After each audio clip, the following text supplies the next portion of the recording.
Right, hi everybody. Oh, I hate to be that person. If you can take your seats, we're going to start with the next panel. I was just saying I can't talk and sit down at the same time. I need to move.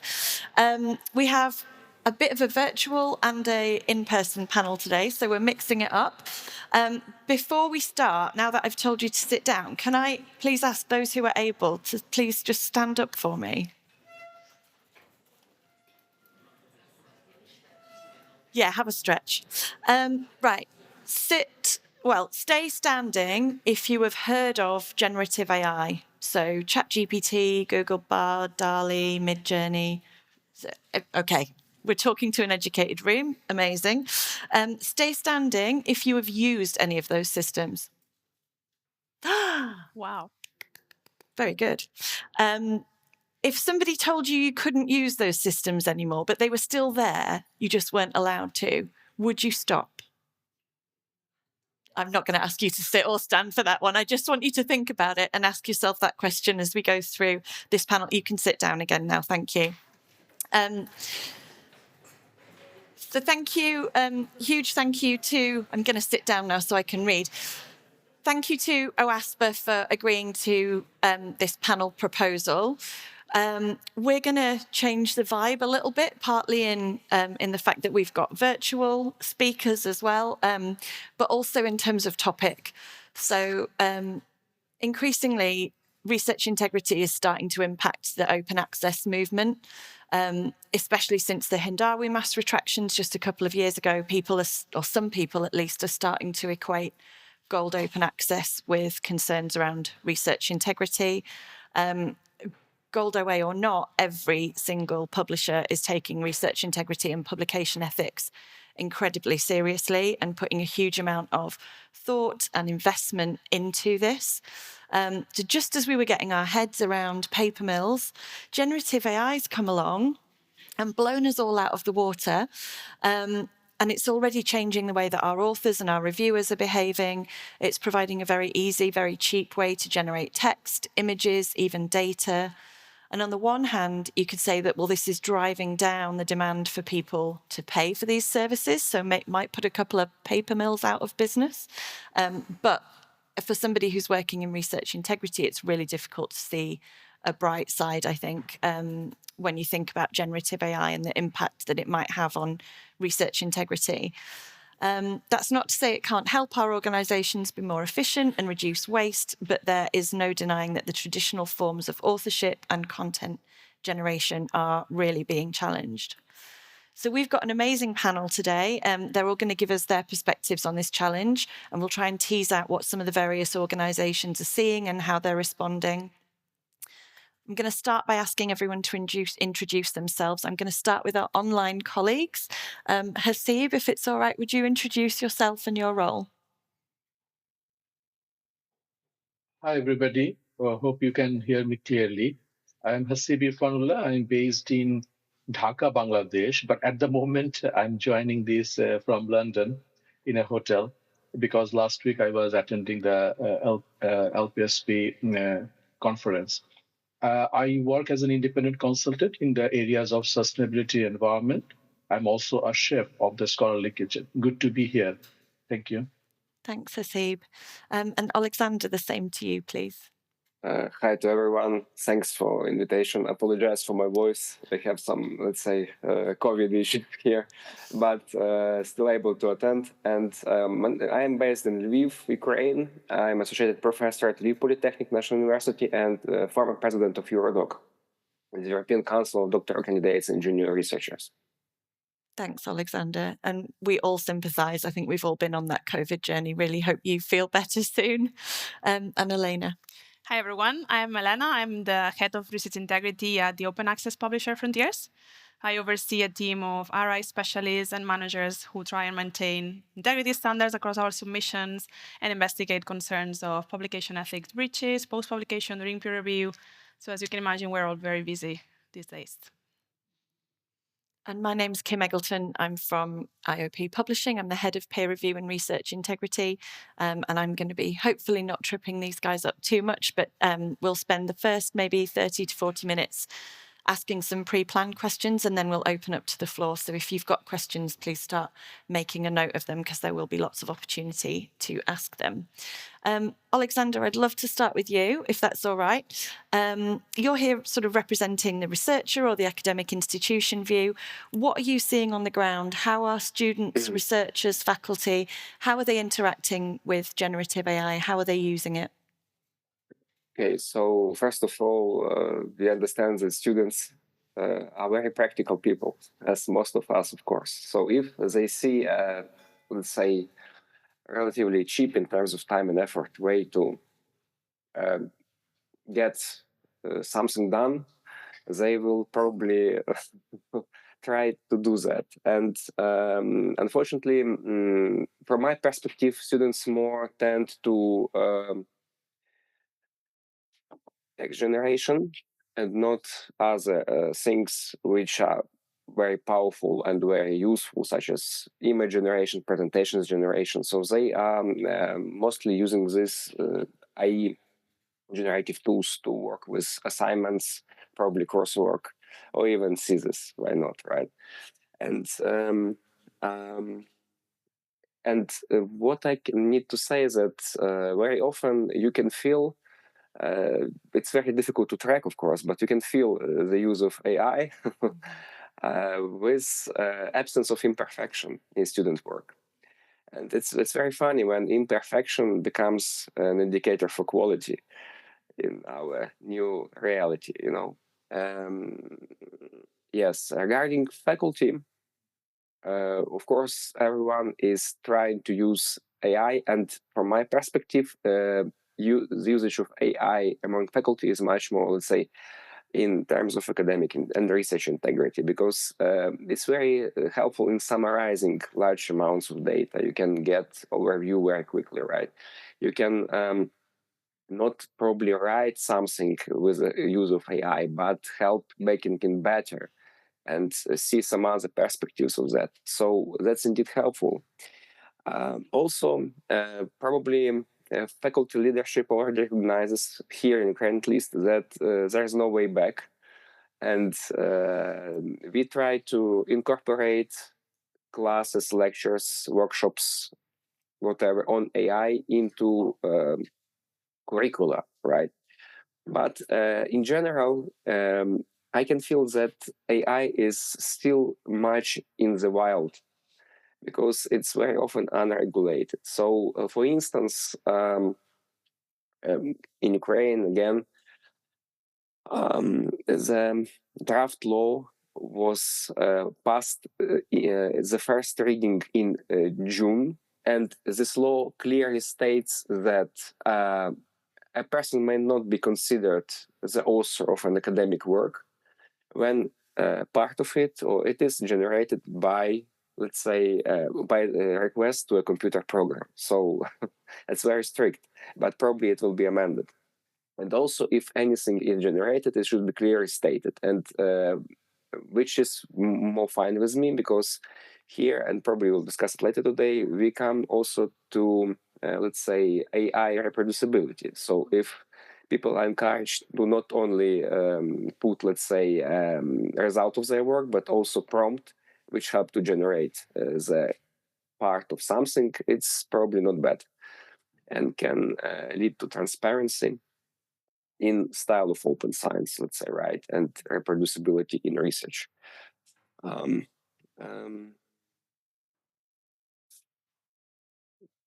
Probably that's all.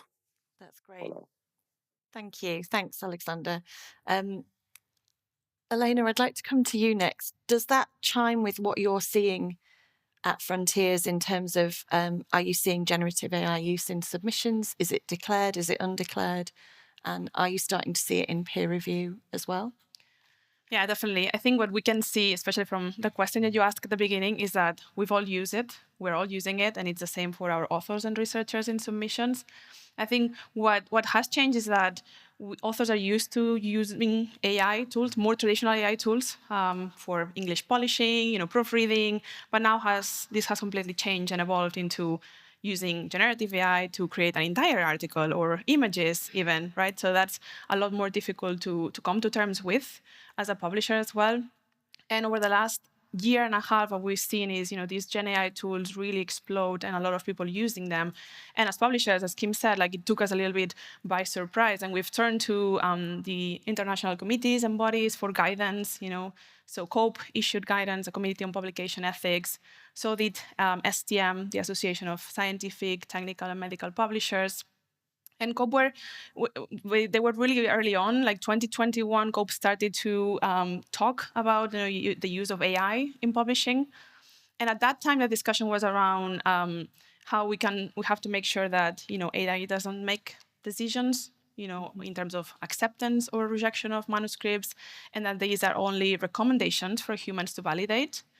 And then in the context of the last year and a half with generative AI, they've also issued new guidance, which is echoed by the STM white paper as well.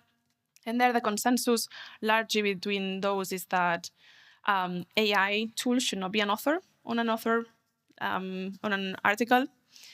And we've seen cases in the news as well where authors were already including Gen AI, ChatGPT as an author. So that was clear that we needed to put that in the author guidelines and our journal policies to make sure that authors know that they should not be listing AI tools there.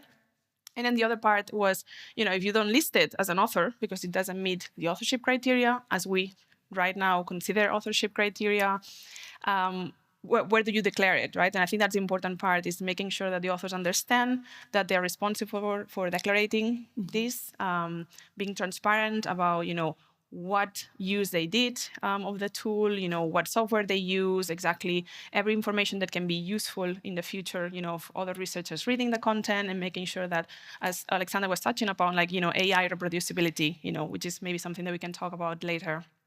So I think most publishers, and what we've done at Frontiers is, follow these recommendations, put our own requirements for authors, and make sure that we're trying to encourage this practice. Since we've done that, and I think because of the buzz that this is receiving, we are seeing authors declaring these in their article submissions. And I think, we're probably going to see how that shapes peer review as well, because, on the other hand, we're also seeing these being used for peer review reports. And again, things have changed, a lot, because peer reviewers used to use AI tools to support peer review. Again, integrity, quality checks, maybe recommenders. But now, Gen AI generating review reports from scratch is also something that we are starting to see. And here, again, there's also some, ramifications and repercussions. So the WAME, so the World Association of Medical Editors, also issued some guidance around the use of generative AI in peer review specifically. And, we go back to the point about accuracy and responsibility. So the same responsibility that we put on our authors, if they use these tools, you should declare them. You should make sure that you fact check them and make sure that, the output is good. So it's the same for editors and reviewers. If you use it, you're responsible still, to make sure that the content that's being generated and that you're going to put as feedback for authors is also, accurate. But then the problem we have with peer review is the confidentiality issue, right? Because when you're putting a manuscript that's not published in an AI tool that you don't know what's gonna do to that, you're breaching confidentiality. But also you're risking providing a data set that's not been peer reviewed, that we don't know whether it's going to be published or not, whether it's accurate or not, into a tool that's going to consume and ingest this data set and might, consider it as a source of truth. And then, we are sort of like ramificating a little bit the problems that this might occur. So I think in that sense, we're trying to come at it, as a publisher. I think most publishers are doing the same, that, it's more discouraged, the use of AI in the peer review, at least in terms of like creating an entire report that you can get help and get support, but not create content from scratch.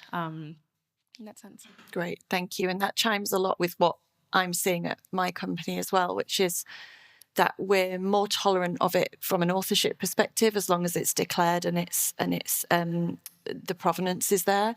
Whereas in peer review, it's really not tolerated at all. But that policy itself has changed a lot probably over the last 18 months, and it's evolving. And Haseeb, I'm wondering, you obviously write for Scholarly Kitchen, but you're also affiliated with a number of different industry groups, including EASE. How prepared are those groups for this challenge, and what are publishers and editors needing support with when they're trying to address how to come up with a policy around generative AI? Thank you. I'm just thinking from a different perspective. Since we are talking about AI, how robust our research system is, especially focusing on research integrity. Definitely, as you have heard from two speakers, that expectations, if we consider ourselves as actors or stakeholders, editors, they think that their expectation from AI is different. For example, surviving the widespread misconducts, or the publishers, they are thinking of how workflow can be much better, or authors, how it can help me to polish my English, since my English is a second language.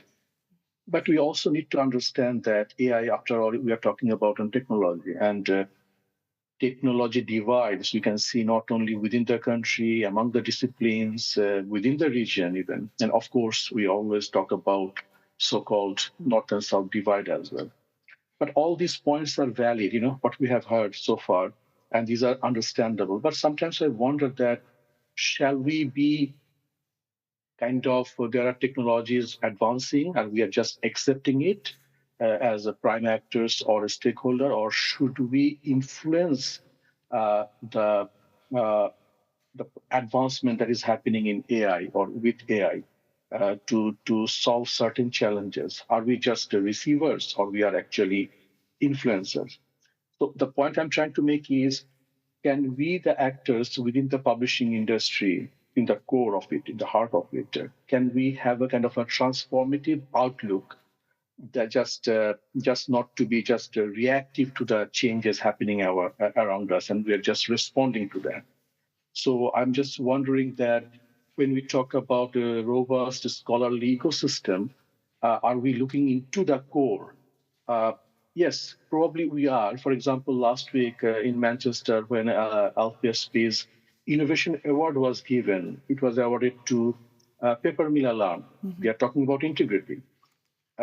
Mauritius, integrity manager. So everything signals.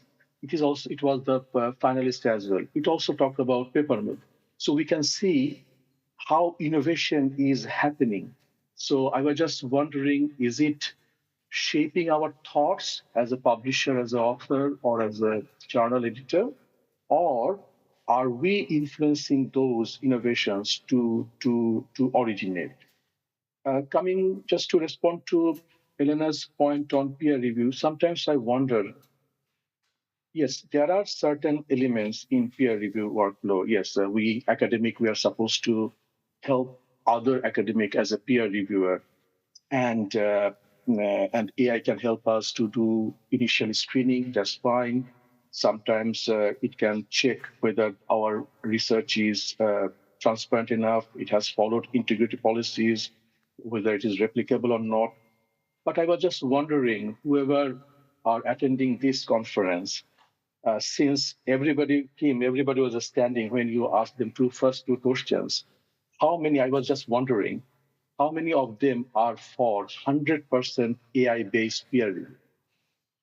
Because, yes, I know there are some challenges, but are we investing enough resources, enough energy to move from human-based, or just ending human-based peer review and moving to 100% AI-based peer review?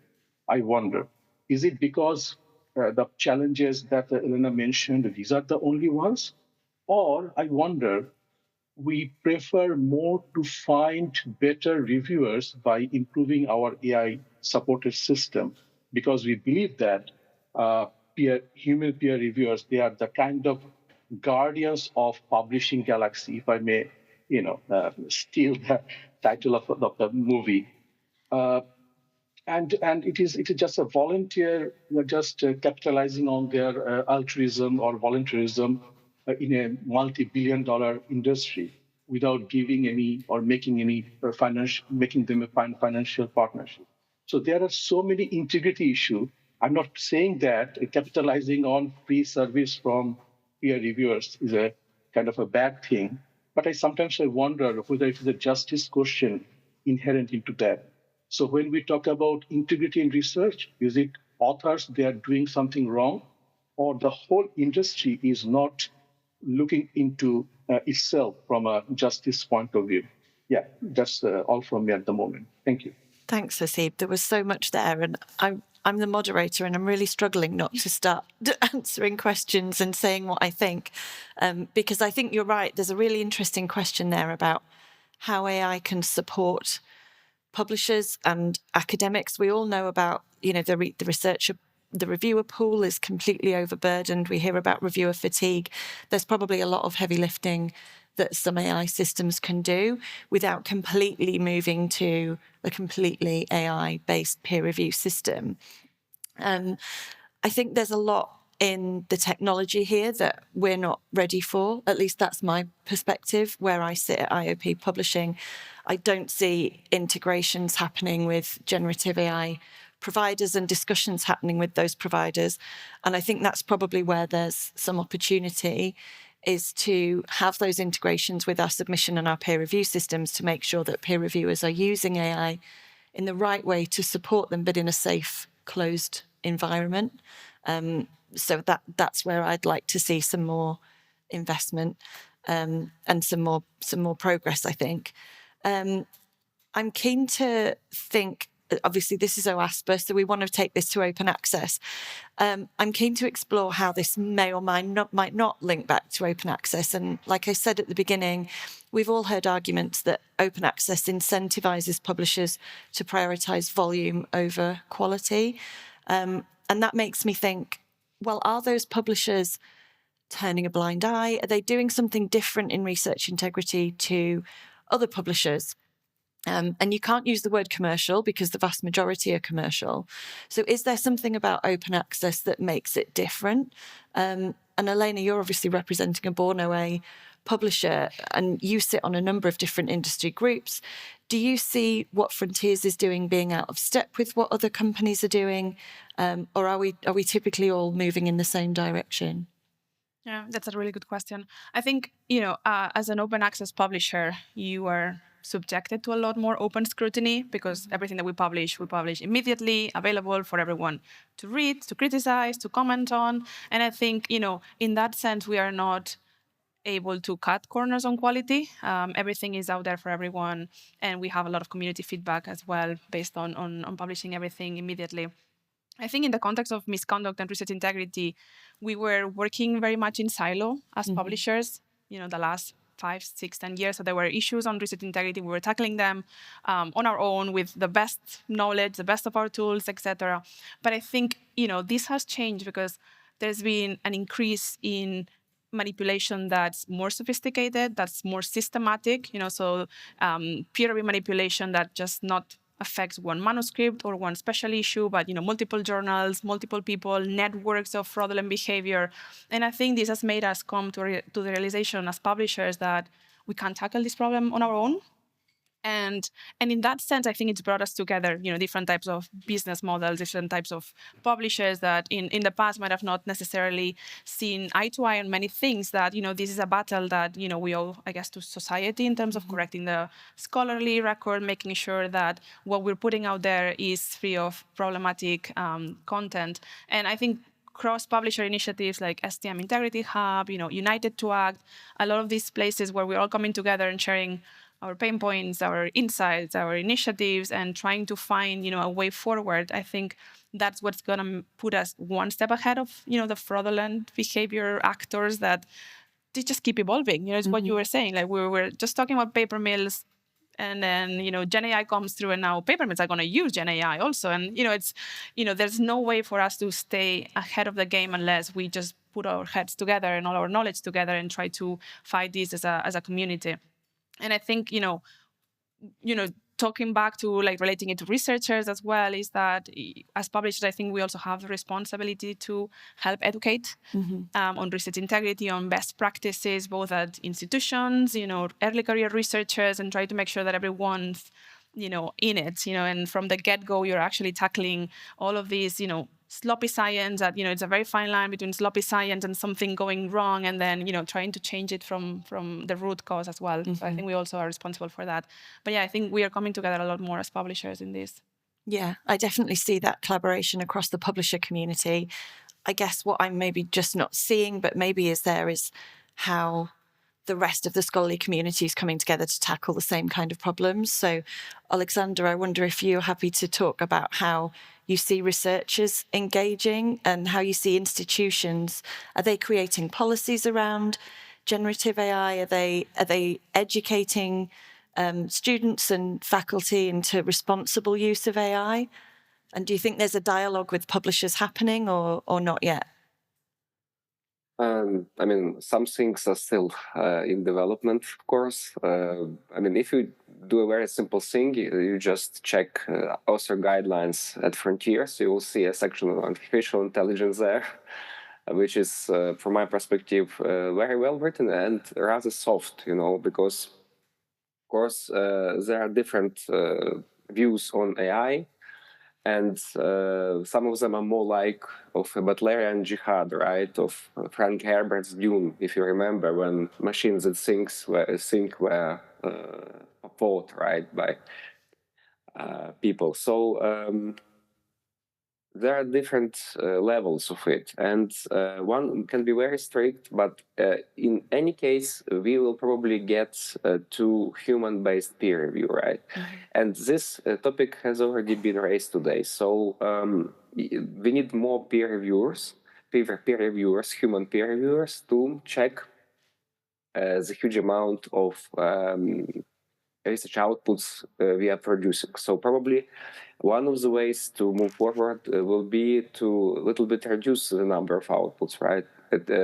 As it was already mentioned today, to indeed prioritize quality over quantity first. And second, and this is now a widespread movement, and such as QARA, Coalition of Advancing Research Assessment, to also recognize peer review, human peer review, right, as an research activity, which would be tremendous help to research communities when people don't just do it, as Haseeb mentioned earlier, for free, just as volunteers, but they are recognized at least for this, right? So that's also very important.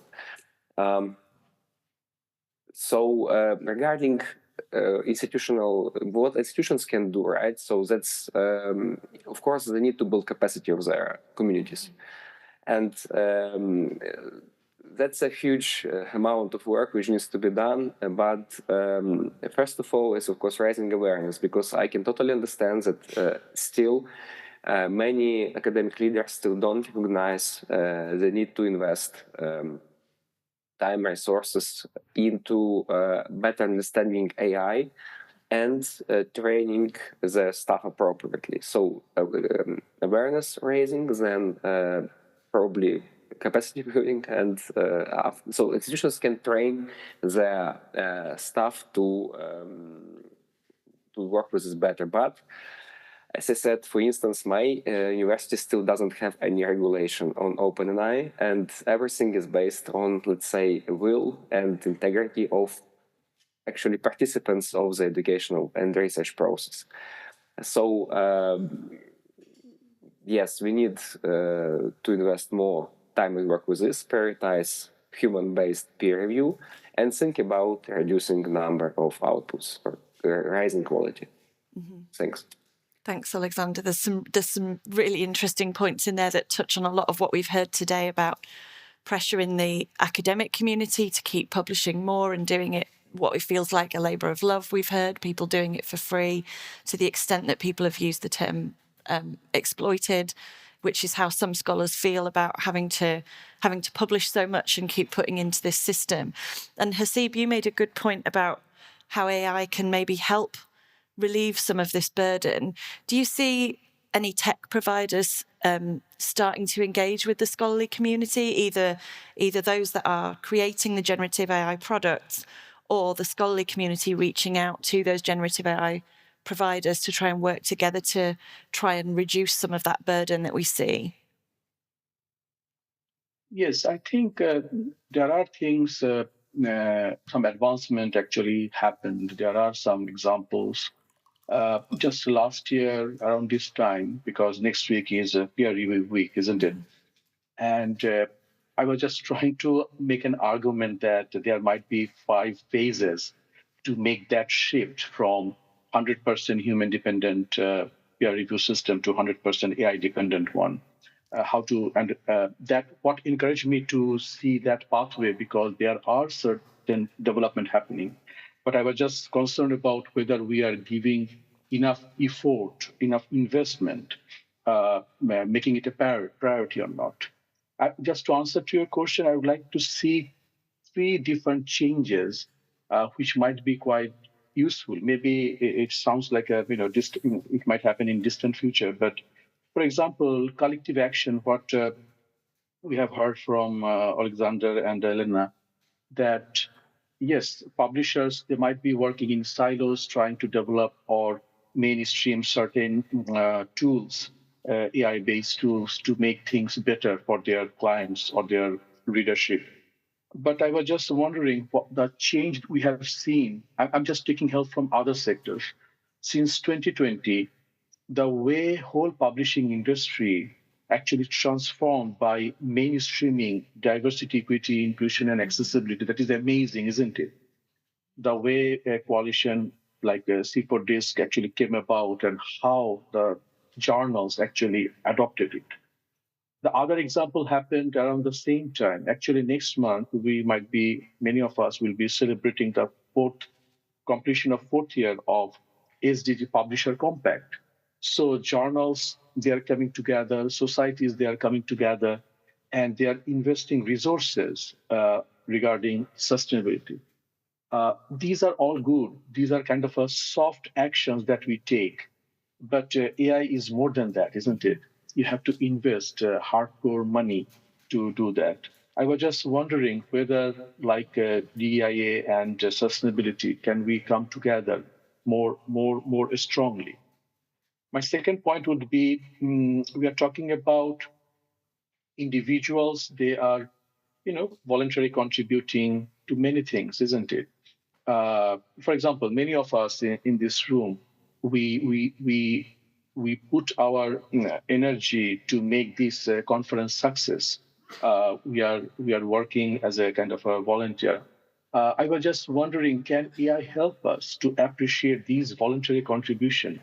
I would like to call it voluntary contribution transaction system. The peer reviewers, voluntary report. People on the editorial board, voluntary report. People who are actually organizing conferences, voluntary report.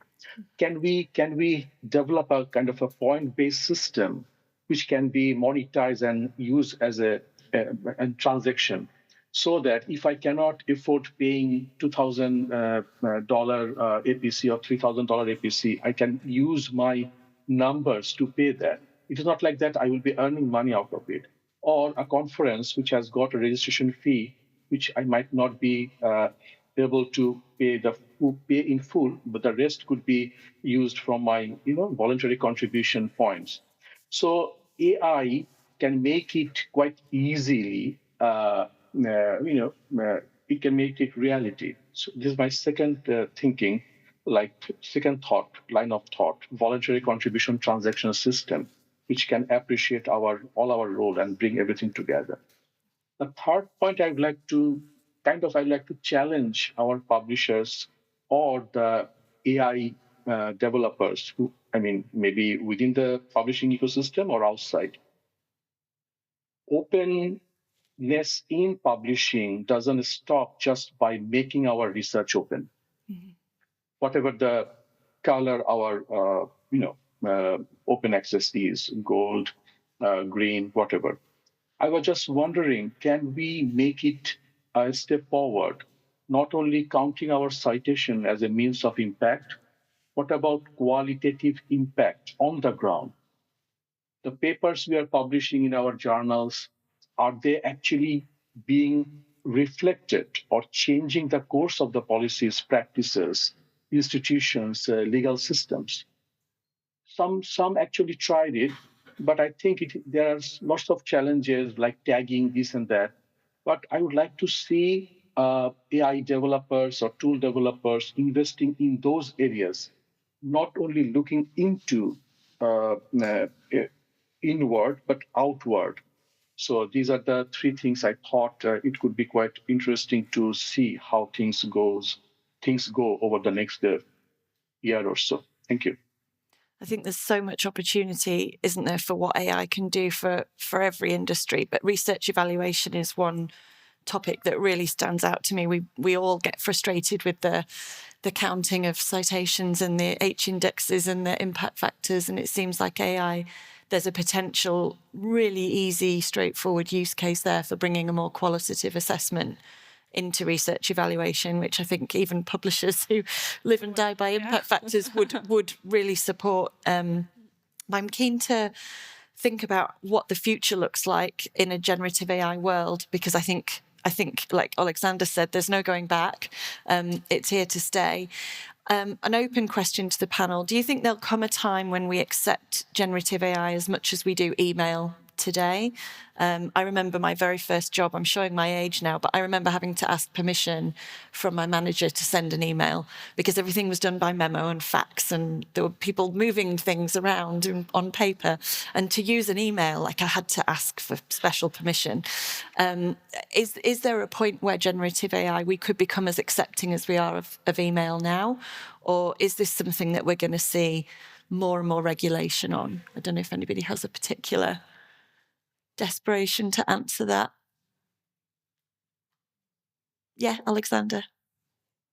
Yeah, actually, I'm not sure if comparison with email is very good here. I will explain why. Because if we look at all tools we are using, they all derivated from something which was already in place. So email derivated from like regular mail, Microsoft Word, let's say, derivated from a typewriter, right?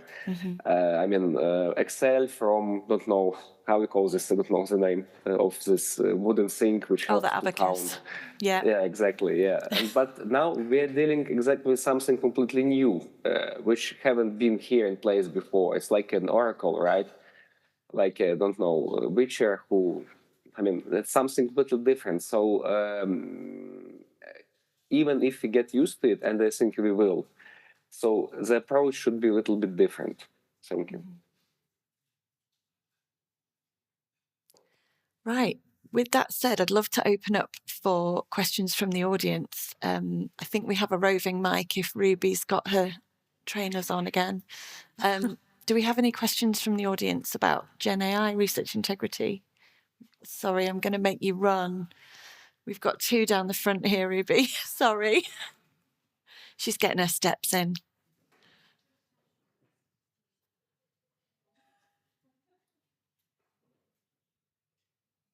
It's me again, sorry.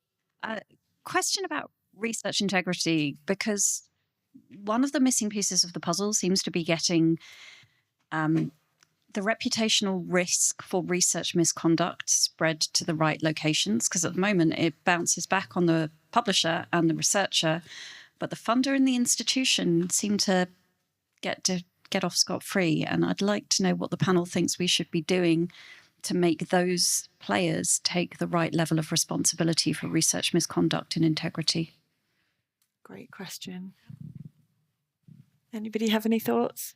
I do, but I'm not supposed to answer questions. Well, you can. Well, I'll answer then if no one else wants to. I completely agree. And some of you will have heard this anecdote before, but I remember dealing with a case where I was about to retract 30 articles from one institution, and the institution, when we told them what was happening, they said, "Oh, can we have a phone call? This is really serious." And I was like, yes, somebody wants to talk to me about this. Normally it's silence from institutions. And I kid you not, the first thing they said was, how do we make this go away? Not how do we learn to do better? What's gone wrong? What can we do to put this right? How do we make this go away?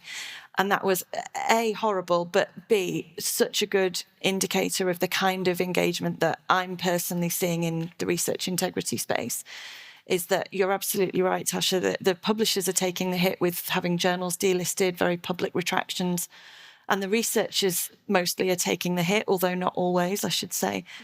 The institutions, the funders are not. And I think where our responsibility as publisher lies is in being as open and as public about those retractions as possible. So one of the steps we take whenever we make a retraction is we inform the institution, we inform the funder, we inform the preprint server, and we do it very publicly. Everything's reported to Retraction Watch. And I think there's a tension now between there's a risk for publishers in doing retractions so publicly and openly because of the way Web of Science and sometimes Scopus have been so quick to delist journals, rightly or wrongly. I'm not disputing whether they should have been delisted or not, but there was a definite moment for publishers when they thought, oh, okay, maybe we're not being incentivized to be open about misconduct here, and actually maybe we should be retracting under the radar a little bit more. And that, I don't think that's healthy.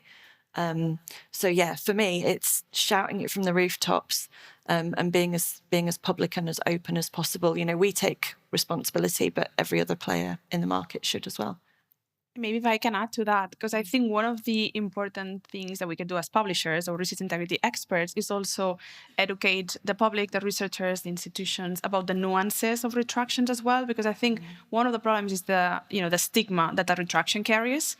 And even more with what you're saying, right? Like they become buzz cases in the media. Everyone's concerned about it. And I think it puts a lot of authors away from actually identifying honest errors in their data and coming forward to publishers and saying this and that. And I think that's where I also see a role for institutions and funders, right? Because I think a lot of the times we talk a lot and we work a lot with the China market, right? And in China, there's this, really high scrutiny now on researchers that have retractions, and then, they're being punished, if you may, in terms of like reputational, promotions, access to funding, etc. And I think, we have to distinguish between, retractions that are very serious in terms of misconduct from the researchers versus retractions that are about correcting the scholarly record, which should happen because science should self-correct, and it's a good mechanism that we have in place.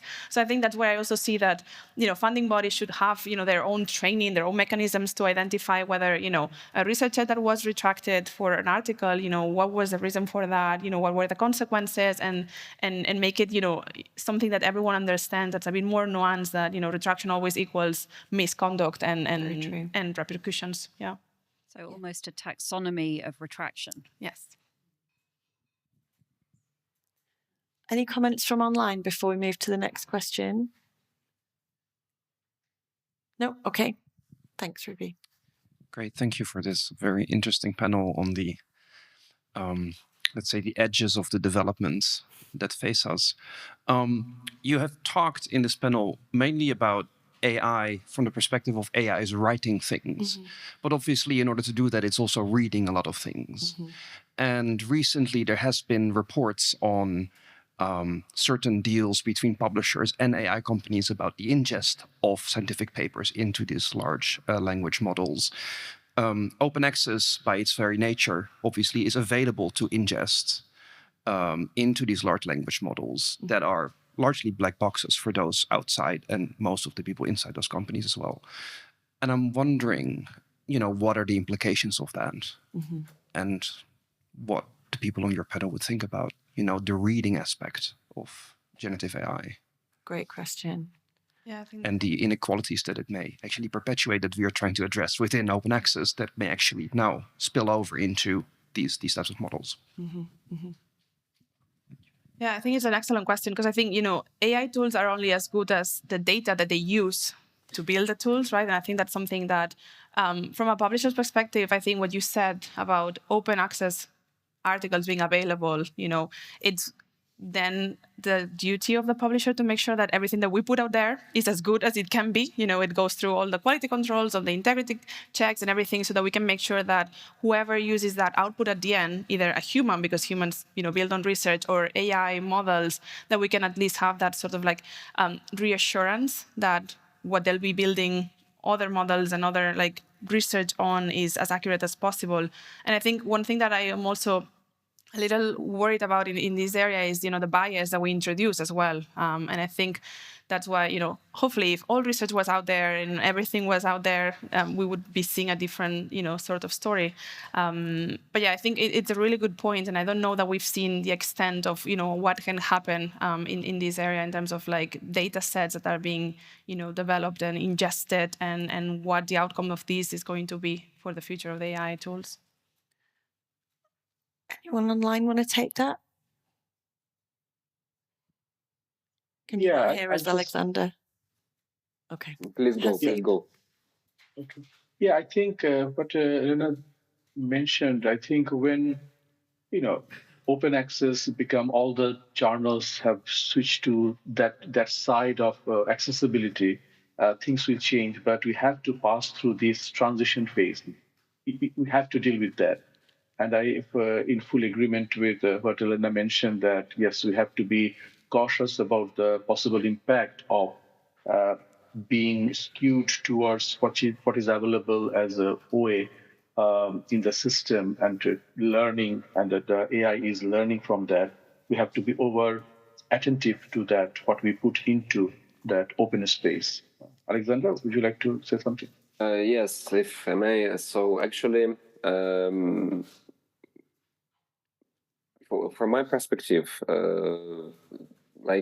understanding of that open access research outputs will be eaten by AI, it's another reason to publish them in open access, right? Because indeed, our world, our global community operates with AI tools, and the feeding AI tools with better content, it's a crucial thing, right? And if I'm not mistaken, the whole fair data concept is about machine readability, right? Mm-hmm. That at some point, machines will be able to extract, AI, whatever tools will be able to extract knowledge from our data sets we publish. So that's only logical, and but probably it's an important point to explicitly explain, especially to early career researchers, that putting something online in open access equals giving it to artificial intelligence. Mm-hmm. Yeah, I think that's a really good point. That's not an intended consequence of AI when we were putting things online 5 years ago. But I think now people are starting to wake up to the fact that what's out there is out there, and you can't really control how far it goes. Yeah. Thanks very much. Fantastic panel, just exploring the beginnings of this, I guess. And I'm Susan Murray from African Journals Online. We use a combination of Google Analytics and Analytics Canvas to track our abstract views and downloads. We're OJS based. Unfortunately, we've just lost our historical usage data because Google Analytics scrapped it when they moved from 3 to 4, and we couldn't afford to back that all up. But from memory, in 2022, our monthly downloads from the US were a couple of 100,000 per month. In August last month, they were 2.4 million. And although Google Analytics claims to exclude friendly bots and spiders, I'm wondering if our hypothesis is that the jump is from AI bots doing the readability, doing the consumption of our content, and that these are mostly based in the US. And I'm wondering if this has been a similar experience amongst other platforms, represented here, or other publishers represented here, and linking this back to a comment that Haseeb made earlier about, should we be influencers in this process? Should we be putting pressure on Google to tag their downloads as, AI machine read, for example? Thank you. I can't speak for usage at my company. It's not something I'm particularly close to, but me neither. I mean, it's a really interesting point, and something that, now it's food for thought for us. What we've seen with chatbots, at least at Frontiers, and I know other publishers as well, is in peer review, when you see this activity that it's too good to be true, when you have like the same report submitted, in 500 times at the same time in 30 seconds. Yeah. There's things that we're starting to see in terms of, how chatbots might be abusing these technologies that are supposed to be supporting peer reviewers. But yeah, I haven't seen it in terms of like downloads or that, but it's a really interesting point to take into consideration. See another question at the front. Oh, sorry, Haseeb, go for it. Oh, Oleksandr, sorry, you've moved. Okay, so I totally understand this issue with Google Analytics 3 and 4. So we had several issues like this. So totally understand you regarding, let's say that's a very good point, because probably we need a standard for explicitly marking parts of online content which should be read and should be not by spiders, right? I mean, robots who collect data. But it's nothing new, because as you probably know, you can hide some sections of your website from crawling by Google, for instance, right? So it's just need to be a standard and need to be a great standard around goals. Thank you very much. More questions. Go for it. So I wanted to just sort of reflect on the fact that it may not just be the open access content, because there's a fair use argument for all copyrighted materials being available for generative AI. Mm-hmm. So then we have a scenario in which all research is available, but it's bringing up another tension that we're noticing at the University of California, and I'm assuming it's everywhere. There are those faculty for whom a complete set, the most complete set of data for generative AI is extremely attractive, Mm-hmm. because they do the kind of research that is dependent on the quality of what they could extract and what could be used in their AI-based research. And then there are those faculty for whom this feels like the sort of appropriation of their research and their unique perspective and all that goes along with that, which feels, again, like the STEM, humanities, social sciences divide in some ways. Mm-hmm. I think we're replicating that in yet another scenario. And I'm just wondering whether there are any thoughts in the panel about how to handle that tension when even within your own institution, there's no consensus. They're actually diametrically opposed to some degree. I can believe that completely. I don't know if those of you that are at research conducting institutions have a particular thought on that. Yeah, go for it, Haseeb. Yeah, I think that divide, we see divide in so many different forms, isn't it? The tension within the group that I have just mentioned. How to come to a consensus, or how to influence your management to come to a common point. It can always be quite tricky. Sometimes the who brings money, system listens to them. But I think we need to come to a point where we believe that we are doing something, whether it is the entity we are representing or the society we are representing. Division should be there anyway, because otherwise things will not move. But I think for the betterment of the institution or the organization or the discipline, those elements should be removed and the resources should be allocated so that that particular entity or particular vision we can actually work towards. Otherwise, that will actually hinder all the fractions. They are in tension. Thank you. Thank you. I can't see Oleksandr. I didn't know if you wanted to respond on that. I'm going to assume not, because I can't see you. Any other questions from the floor? Nope. Fantastic. Okay, well, I have a few bits of housekeeping. Firstly, a massive, massive thank you to the panel. Elena, Oleksandr, Haseeb, especially Haseeb joining us from the UK while you're on your travels, and Oleksandr joining us while you're ill. We're really, really grateful. I feel like that's been a huge amount of coverage in a very short space of time, so I've got a lot out of that. Thank you to those of you that have asked questions as well. Much, much appreciated. There is now a coffee break. You'll be really relieved to know. That's going to be on the mezzanine where all the breaks have been. Please make sure you're back for 4:45, which will be the final session of the day. That's on assessing real-world ROI, tracing the value of open access publishing. Thank you again, panellists. Thank you.